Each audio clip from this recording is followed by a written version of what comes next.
Hello everybody, I wanted to make this video and just talk a little about health in general because most people don't connect health with food, and if they do, they at least do it from a media standpoint, meaning whatever's on the news or whatever's on the talk shows, that's what they believe. More people listen to Dr. Oz and all these other internet doctors than they do to true science and also to true health. So when people are eating the standard American diet, they have no idea what health is when it comes to food and no idea how to eat. But then when people get involved or interested in health, there's so many choices out there of different types of diets and lifestyles of what to do and how to do it. It does add up to a lot of confusion. But bearing all of those other things, I want to talk about the raw food diet or the living foods diet. Because just like every diet out there, when you eat a raw living foods diet, there's many variations of how to do it. There's low fat, low sugar, or low fruit, high fruit, I should say. And there's sprouting foods, and there's eating at different times, eating small meals, eating heavy meals, and there's so many different variations, juicing, not juicing, water fasting. So what works and what doesn't work? Well, the interesting thing is no one really, or very few people, have been successful at eating a raw food diet long term and live a long time. Most people that attempt a raw food diet do it for a short amount of time. So I do have to clarify and say that if you're consuming cooked food, you're not on a raw food diet. And raw food diet is not even a good way to say it because it's really not a diet, it's a lifestyle, right? So, but if you're eating cooked food and you have a lot of raw fruits and vegetables in your diet, some people will say, "Well, that's a high raw diet." It doesn't make any sense. Uh, that idea, we should all be on a high raw diet because the ideal diet for man has always been known to be a diet with a lot of fruits and vegetables in it. Now, how to eat those fruits and vegetables to make it more digestible would be in a raw state, or even better, a living food sprouting state. But still, if you're eating any form of cooked food, you're not on a raw food diet. You're eating a diet that has a lot of raw fruits and vegetables in it. And if you want to say high diet for people to understand what you're doing, fine. But even medical doctors recommend a high so-called raw food diet, a diet that has a lot of fruits and vegetables in it. But when it comes to being all raw or being 100% raw, you're putting your body in a position to eat the highest quality raw food or food that your body can get. And when I talk about high quality, it comes down to two things: the food that gives your body the most while using the least amount of work to get those nutrients. And that would be the raw living foods. The foods that give your body the most while using the least amount of energy to get them, and also leaving the least waste left over. Those are the three top things we should think about when it comes to food, no matter what we eat. What foods are going to give our body the most nutrients? What foods are going to take the least amount of work for our body to get those nutrients out of them? And how much waste is left over from that food that the body has to deal with?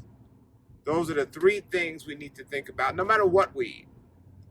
And when you think about juicing or raw living sprouts or even raw food on any level, usually it's the fruits and the vegetables would come in number one to fulfill those three categories.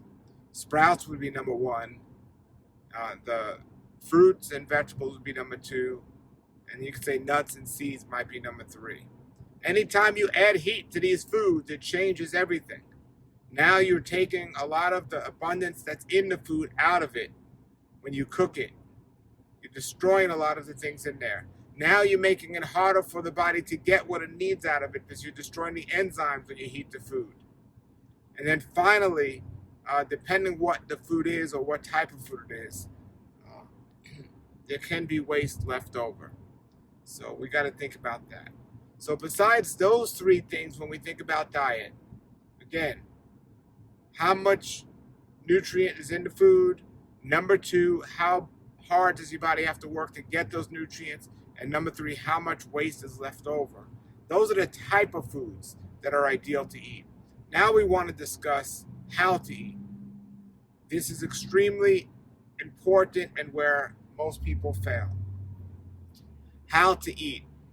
Most people are eating too much, too often, and then we could say when to eat, too late. So how to eat. We need to eat our meals at set times. We need to, or we should, eat our meals not according to how we feel, but according to our plan, our health plan, or what we're going to do. The body can go a long time without food, so we don't have to eat every day.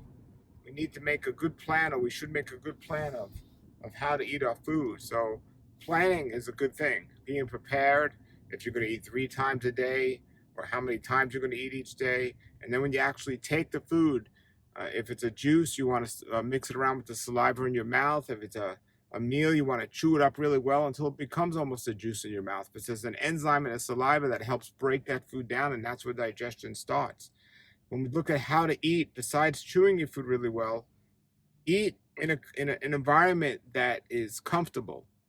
Do not eat in a stressful environment. One of the worst things you can do is eat while driving.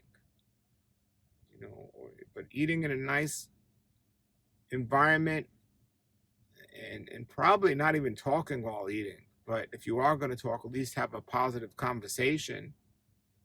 Just focusing on the food you're eating. Something I want to practice getting away from is just focusing on other things, even the computer or the phone. No, just focus on the food. Eat the food, chew the food. Think about what the food's doing for your body when you're eating it. Now, some people say, well, that takes too much time. That'll take me all day to do that stuff, to focus on it. Well, if you're overeating, that's why. I mean, if you were thinking about what and when you were eating, you wouldn't be overeating. But when you do eat, be present. Try to connect with the food. Smell it, touch it, think about it. Hopefully you've made the food so you know what's in it and what's not in it. But think about that process of digestion. Think about you chewing the food.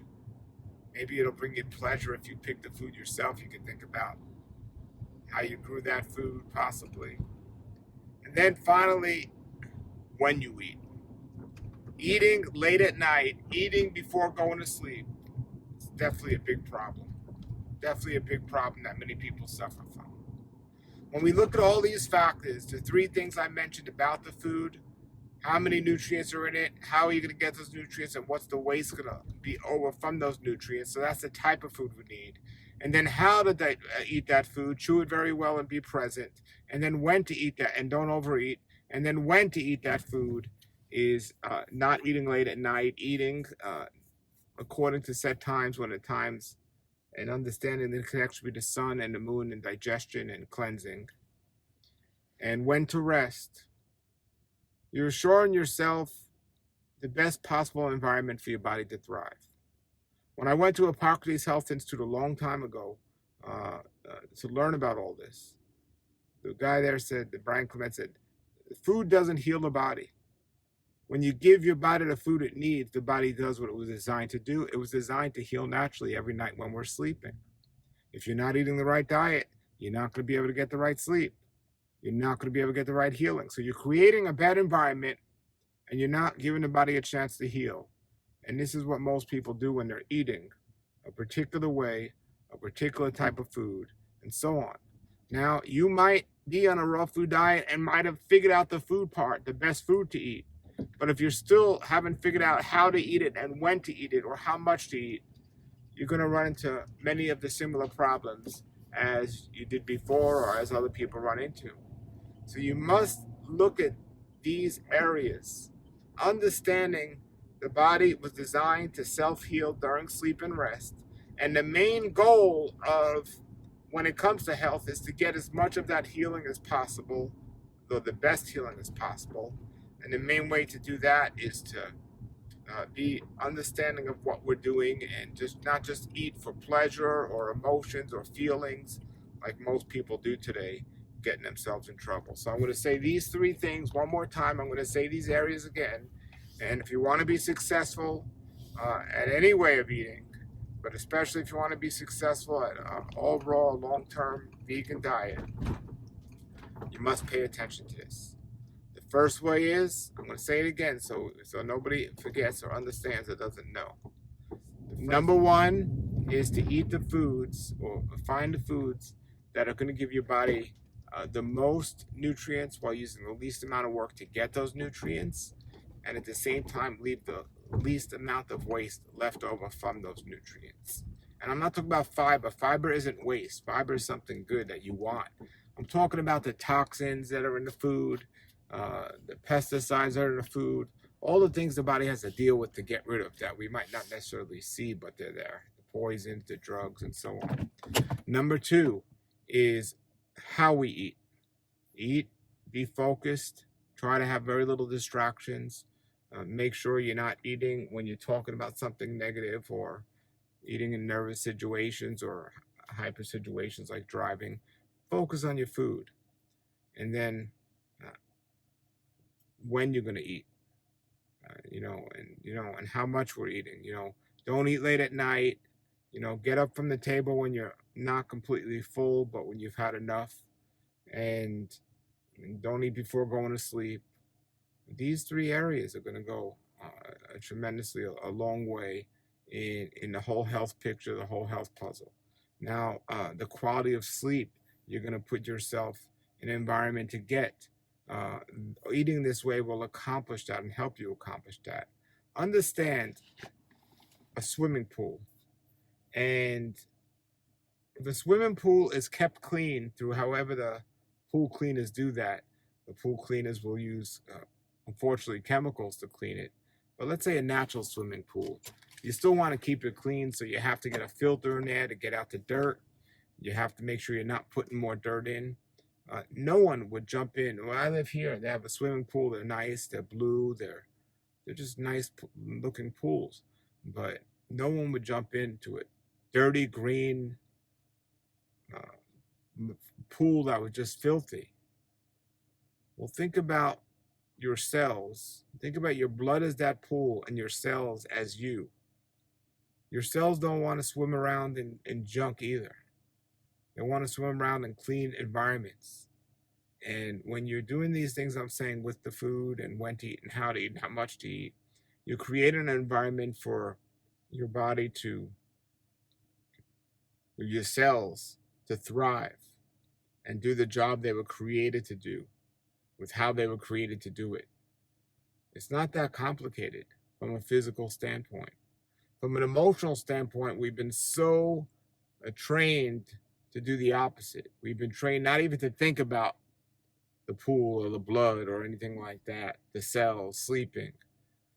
We can get all into the negativity of it, but the average person will eat way too much, too often, too late, while they're watching stuff that's negative, and often while they're driving. They can hardly even stay awake throughout the day, so they take some drug to stay awake. Then they eat right before going to sleep, and they can't go to sleep, so they're not getting the body healing rest. Some people say to me it's amazing that somebody could eat healthy food and get better from something like cancer. What I say is the body was built so amazing. It's amazing to me that people can eat the way they eat and not get cancer. It's really astonishing how much you have to work to get sick and how many wrong things you have to do to get yourself in a later stage of disease.